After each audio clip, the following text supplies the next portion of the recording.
যখন কোনো বান্দা সূরা ফাতিহার একটা করে আয়াত বলে আলহামদুলিল্লাহি রাব্বিল আলামিন, সঙ্গে সঙ্গে আল্লাহ জবাব দিয়ে বলেন হামিদানি আবদি, বান্দা তুই আমার প্রশংসা করলি। আর রহমানির রহিম যখন বলে আল্লাহ বলেন আসনা আলাইয়া আবদি। মালিক ইয়াউমিদ্দিন যখন বলে আল্লাহ বলেন মাজ্জাদানি আবদি।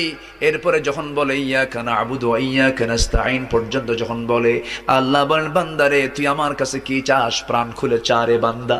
ইহদিনাস সিরাতাল মুস্তাকিম থেকে শুরু করে নিয়া ওয়ালাদ-দাল্লিন পর্যন্ত যখন বান্দা বলে তখন আল্লাহ বলেন বান্দা নামাজের মধ্যে এমন প্রেমের খেলা খেললি বান্দা, তুই যা চাইলি সব আমি আল্লাহ কবুল করলাম।